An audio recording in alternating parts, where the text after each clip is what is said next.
Swayam Prabha. Digital India. Educated India.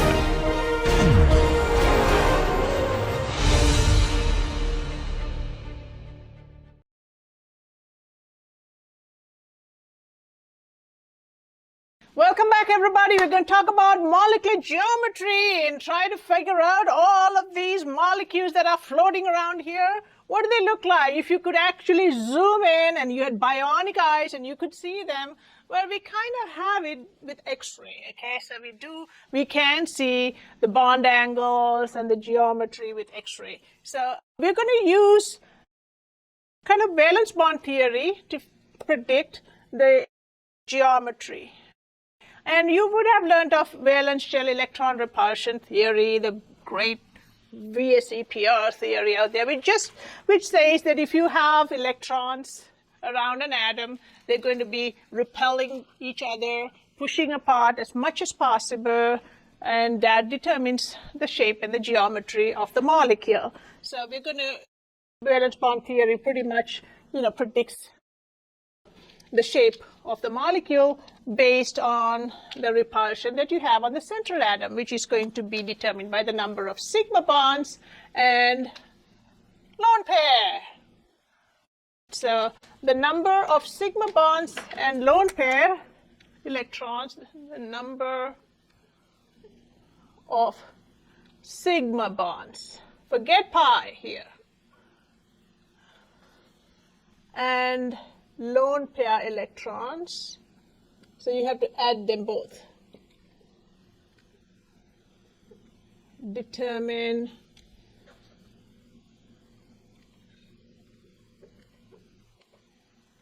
the shape of the molecule, the molecular geometry of the central atom. Molecular geometry at the central atom. So this would work for small molecules. If it's a large molecule, you can do each atom individually. So we basically have to figure out the number of sigma bonds and lone pairs and then come up with the shape. In theory, we are talking about carbons, right? Carbon is second period, maximum 8 electrons. If you have maximum 8 electrons, that means there's 4 pairs of electrons. The 4 pairs of electrons can all be sigma and 0 lone pair, or the 4 pairs of electrons, the octet can be 3 sigma, 1 lone pair, 2 sigma, 2 lone pairs, or 1 sigma, 3 lone pairs. Those are like the possibilities for having a carbon atom with 4 pairs of electrons around it. Let's look at each one because they're all going to be different.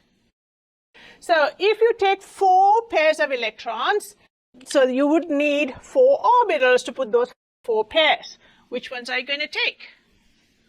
Always start with the S. That's right. So you start with the S, and then you get as many p's as you need to put the rest of the electrons. So 2 go in here, then you need 2, 2, 2, so you need 4. So that will be 3 p's and 1 s.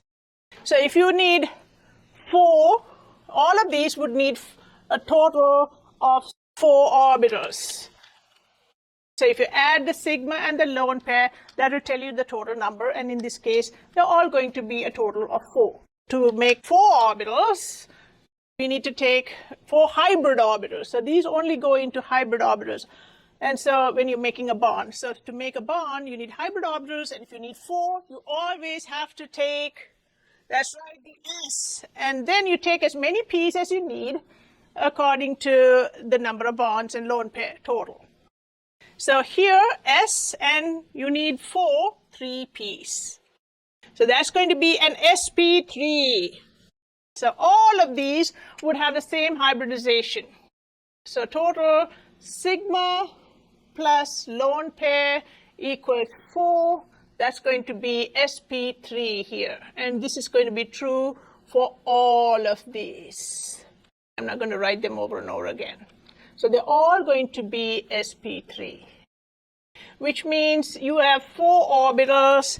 And in this case, you can put all 4 into them, and valence shell electron repulsion theory says that if you have 4 bonds, they're not going to bunch up like this. They're going to spread out as much as possible because these are electron clouds that are repelling each other.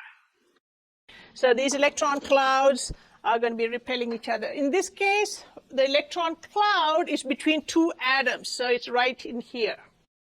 And if you have 4 bonds, no lone pairs, and they push apart, it will be tetrahedral. So the electron geometry, the electrons are spread out in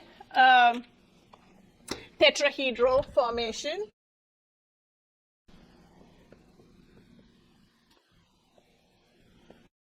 I'll just write TH for tetrahedral. And the molecule, if you take an X-ray, and you would also see that you will see all of the bonds in an X-ray. You don't see lone pairs, but you see bonds. So all of these bonds here, you'd be able to see, and that would be a tetrahedron. Okay, so the molecular geometry and the electron geometry are identical when the lone pairs are 0.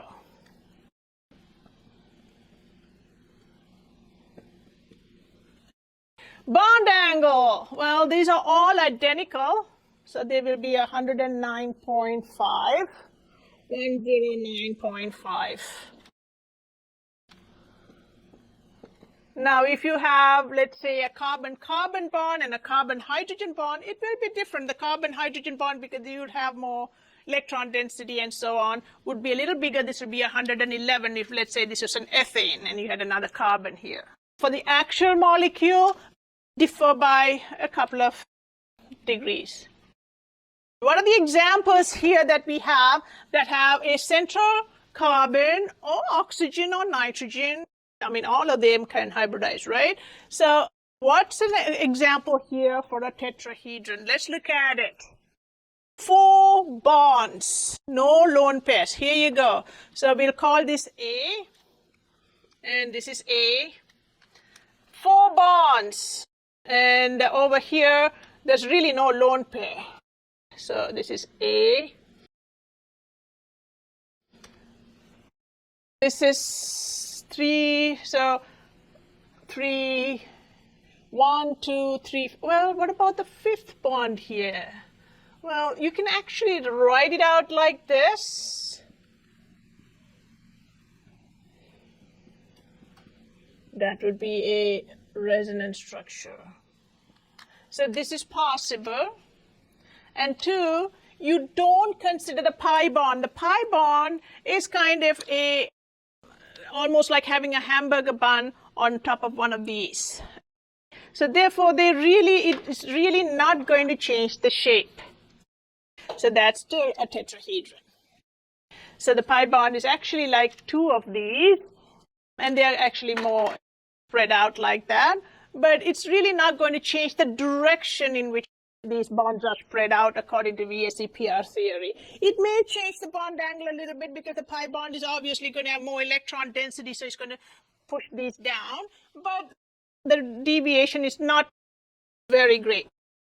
So therefore, that is going to be a tetra, 4 bonds here. So I'll put A here. And anything with 4 bonds, oh, here's another one. There's a positive. Does that matter? No, there's not a lone pair there. There's only 1, 2, 3, 4. So that is also a tetrahedron. All right, so let's keep going now. I think we've identified them. If I missed any, we'll come to it at the very end. Let's look at the next one. So the next one here is 3 plus 1. So all of these are adding up to 4, which means we need 4 hybrid orbitals. So the sigma and the lone pair electrons determine the molecular geometry, the hybridization, because the hybrid orbitals are basically sigma and lone pair, not pi. It also determines the bond angles. Electron hybridization determines the electron geometry because it tells you in what direction the hybrid orbitals are spread out. And bond angles also, and bond angles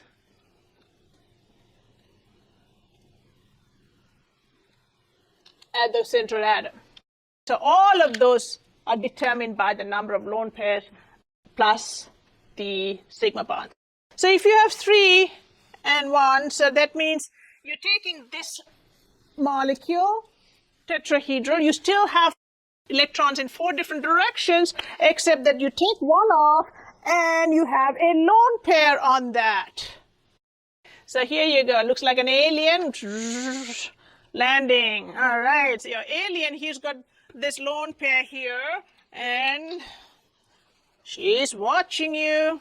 So the alien comes down, and that's the geometry. Okay, the alien geometry is what you're going to put in the molecular geometry. So basically, the aliens have an invisible shape. You only see their body. So basically, this is the electron geometry. Again, 1, 2, 3, 4. 4 directions. That's tetrahedral again. The hybridization and the electron geometry always go together, go hand in hand. They don't, if it's sp3, the electron geometry is always tetrahedral. Okay? The molecular geometry changes because you can't really see the electron fuzzy cloud. You behead your alien, and that's what you see in an X-ray, a tripod. So it's kind of a pyramid, and it's trigonal pyramid because it's got 3 legs. We try to say trigonal pyramid to differentiate that from the square pyramid, which is also possible. So therefore, we will say the molecular geometry is this, trigonal or trigonal pyramid. And what's the angle? Well, the angle, because the head kind of takes a lot more space, it's a little bit squished in here. So it's about 109.5, a couple of degrees off, so about at 107. So we have 107-degree bond angle here for this. And that could, about, I would say, because if you have other central atoms, it could be a little different, but it's about close to this. Let's look at examples for this. Let's call it B. 1 lone pair and 3 bonds.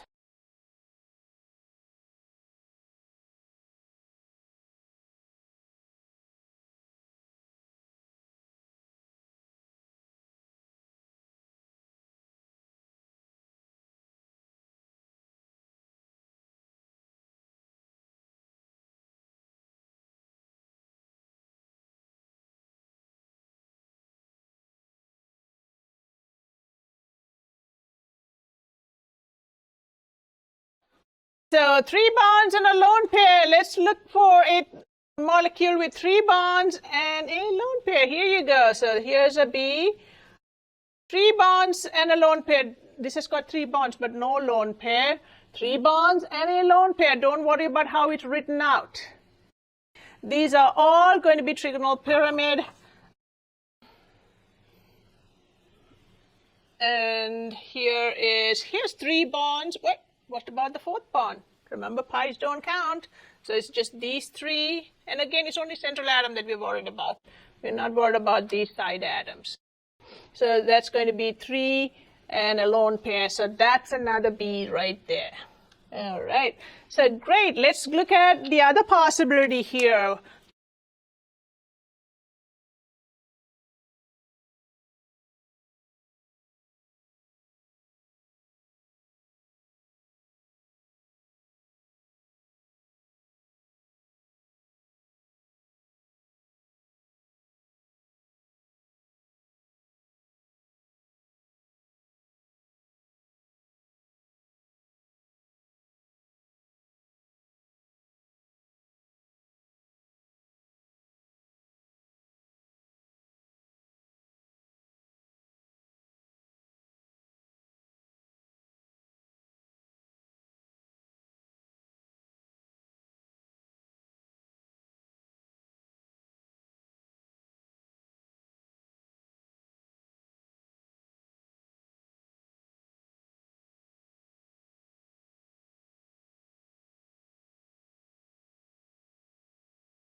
So to get an octet, let's say on the carbon, you have 2 sigmas and 2 lone pairs. So that's 8 electrons there. You do need to take hybrid orbitals for the sigma and the lone pair. So you'd always take the S and the 3p. And then your electron geometry is always going to be tetrahedral because it goes with your hybridization. Molecular geometry. So here, two of these cannot be seen. So here you go, like a Mickey Mouse ears here. You got two lobes here, and that's going to be your leg. These are the two bonds that you will be able to see, and the lone pairs are fuzzy electron clouds. Can't really see fuzzy electron clouds, so these you can see. The geometry of the electrons is definitely in 1, 2, 3, 4 directions. It's tetrahedral, but since you can't see your heads here or your Mickey Mouse ears here, you're only going to see this. We call that a V shape or a bent. Either one's fine. I don't know why they have two names for it, but either one is fine. V shape or bent. Mostly bent. Well, what's going to be the angle there? The angle there is going to be, well, because the molecular orbitals, the lone pairs take a lot more space. You can see they're like really butting heads here. So they want to spread out as much as possible. So the lone pair repulsion here is going to be a lot higher than the lone pair bond pair repulsion, which is going to be a lot higher than the bond pair repulsion. So these get squeezed in and these spread out. Not a whole lot, maybe a degree or two. So this is about 105 degrees. And let's look at some examples of these over here, where you have two bonds and two lone pairs.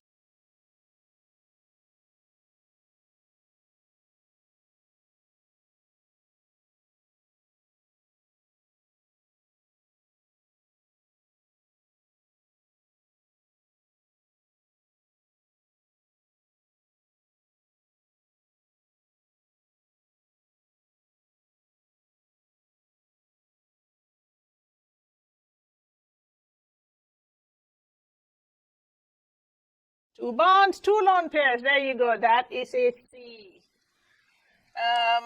These are going to have, let's say, two bonds, two lone pairs. That's a C. Looks kind of like water, except with the halogen over there. And that's about it. So let's move on to the next one, where you can have one bond and three lone pairs. And so therefore, that is going to be just like a whole bunch of lone pairs on one bond. So that's just going to be a straight line right there. And it's going to be just linear. Imagine there are three balloons here, or three lone pairs there. And that's 180 degrees.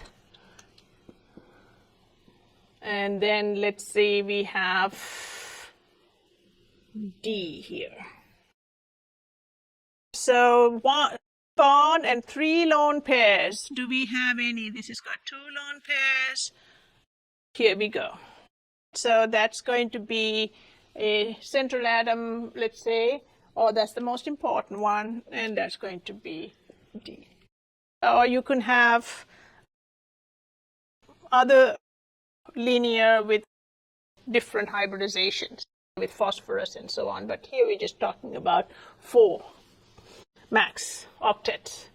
So let's look at a total of sigma bonds and lone pair that adds up to 3, not 4. So let's say we have pi bonds in there that take up 2 electrons or something else, and then we are going to have just a total of 3. So the total of 3 can be 3 bond, 3 sigma, 0 lone pair, 2 sigma, 1 lone pair, 1 sigma, 2 lone pairs. Those are the possibilities for that. So if you want to do a hybridization for 3 of these sigma plus lone pair combinations, what are the orbitals that you have to take? Can we take 3 p's? You know, that's not possible because you're going to get 90-degree angles. You've got to always take the spherical S. And in this case, you need 2 more. So you'll get 2 p's, total sp2. So we are going to have a hybridization here. It is going to be sp2. And that's going to be the same for these. sp2 sigma, sum of sigma plus lone pair equals 3. That's going to be sp2, sp2, sp2. And this is going to be true for all of them. If you have 3 things and only 3, how would they spread out? Would they bunch up like this? Now they're going to be pushing apart as much as possible until they can't go any further, and you would get a trigonal planar. It's planar because it's flat. Okay, trigonal planar. So all of these have 3 pairs of electrons, either sigma or lone pair, and they are going to be in trigonal planar. So here we'll have trigonal planar. And that would be the same for all of the electron geometries if you have sp2, because it means you have 3 pairs, and that's where you go.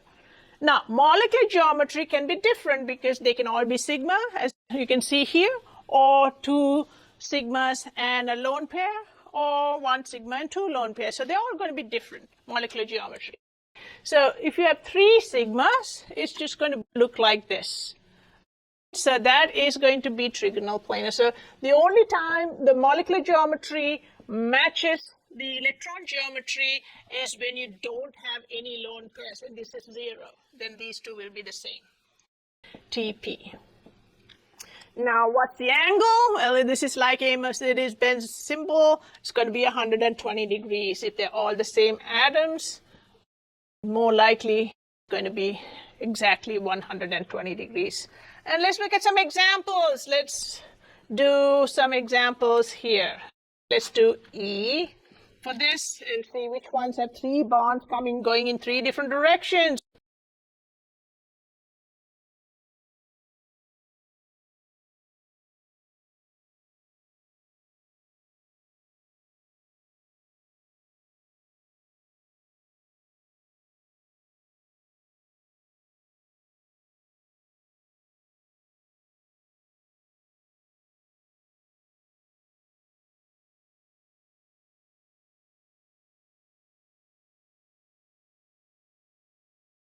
Sigma and lone pair only. 1, 2, 3. Don't worry about the pi. That's going to be sp2. Again, same thing. 1, 2, 3, sp2. Not this because it's got 4 things. This is going to be sp2. Here is 1, 2, 3. These 2 are both going to be sp2. And here's another one that's going to be sp2. This one is sp2. All right, so that is going to be for 3 bonds that are all 3 pairs of electrons that are all bonds. Let's look at what happens if one of them is a lone pair. So here's your alien now from another planet, just 2 arms. So this guy is going to be your, there you go. So that's going to have slightly different molecular geometry. So this is your alien, and obviously you can't see the head because it's just a fuzzy electron cloud, so you have a bent. So this is also going to be V-shape or bent. The angle would be a little bigger just because this is like a close to a 120. Well, that fuzzy electron cloud might squish it and it might be like 118, but it's close to about 120. Maybe I would say slightly less, a few degrees less. And let's look at some examples of that.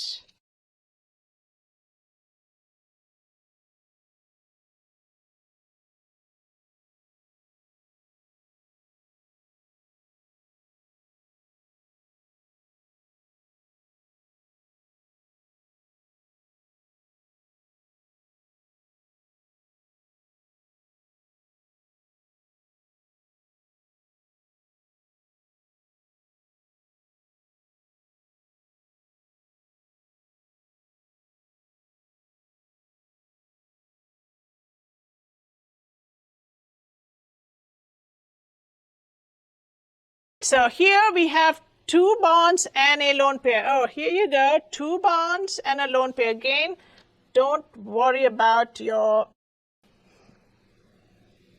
pies. 2 bonds and a lone pair. Where else do you see 2 bonds and a lone pair? There you go. And that's pretty much it. So let's look at some molecules that have 1 bond and 2 lone pairs. Well, you'd see 2 balloons, but you would only see the bond. The electron lone pairs wouldn't be visible there. So therefore, you are going to have a linear, and it's going to be 180 degrees. Let's say this is going to be G.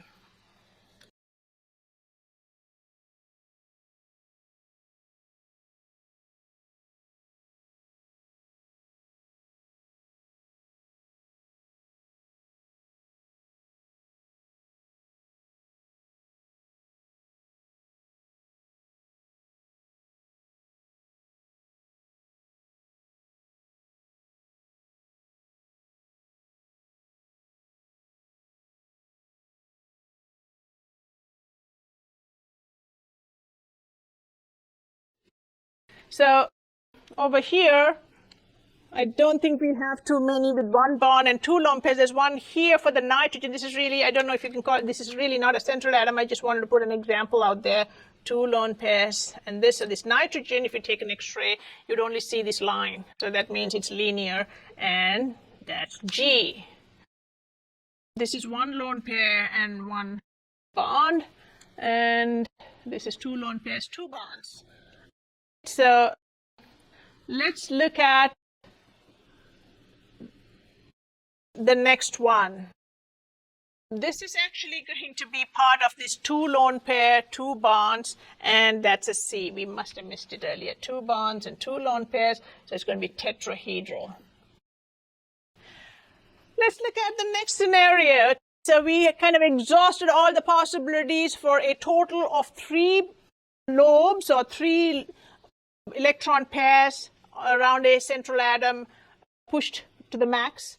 Let's look at 2. What are the possibilities if you have 2?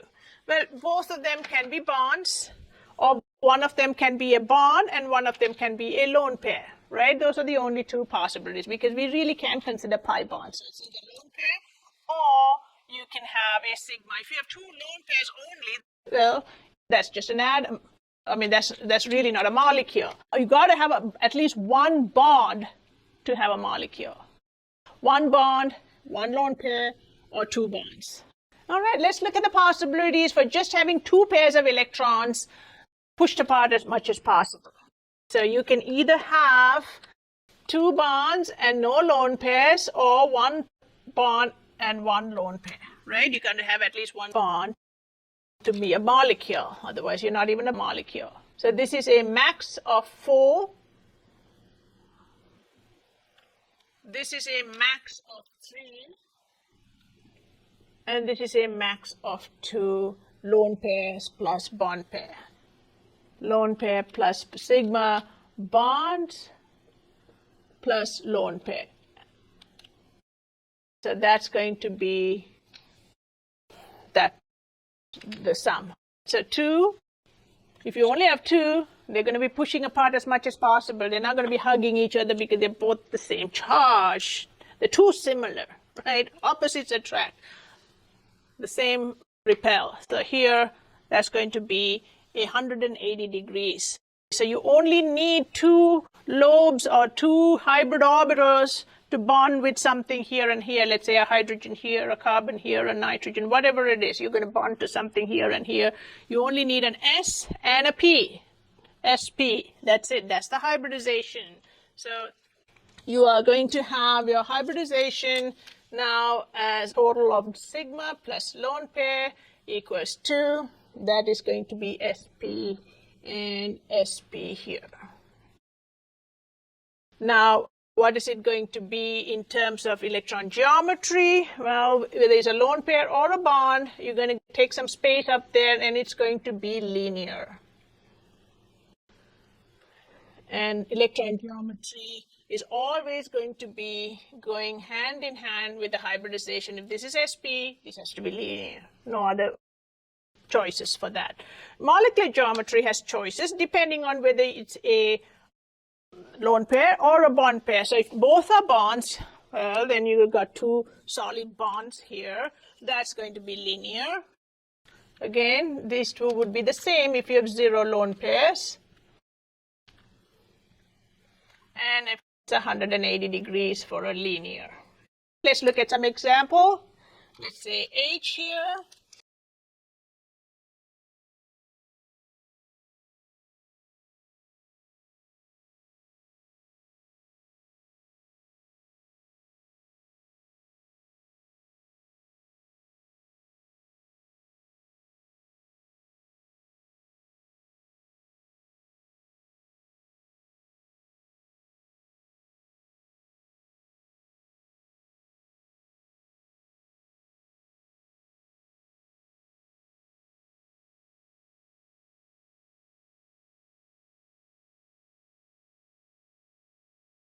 So two bonds in the same direction. So here it is, 1, 2, and same for this. So that's going to be sp, and that's an H. And here's another one. One here, one here. That's an H. And let's go down the list here, see if you can see anything that's linear. H here, two bonds in opposite direction. Ignore pi's. I don't see any more. That's kind of describes two bonds. Let's see what you have if you have a bond and a lone pair. You can have a bond and a lone pair, okay, on the opposite side, like this.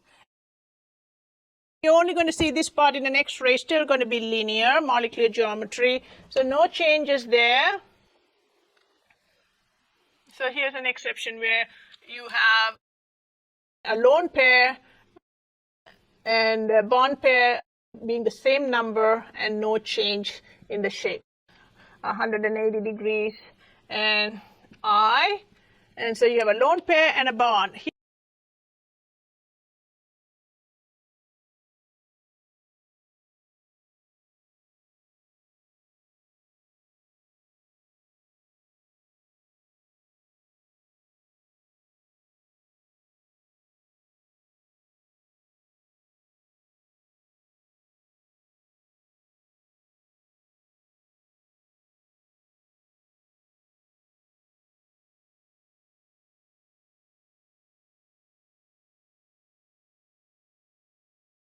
Here's one lone pair. It's not central atom, but I'm just going to mark it anyway.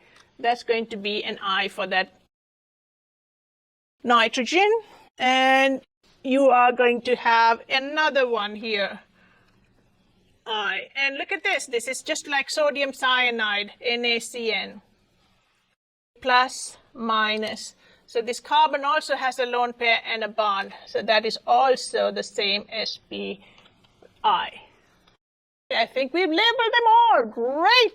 So I hope that kind of drives home this whole lesson of geometry, molecular geometry. Shapes. Shapes depend on really two things. The number of sigma bonds, that means shared between two atoms, and the number of lone pairs. That means electrons that are not shared between two atoms. They're just on that central atom.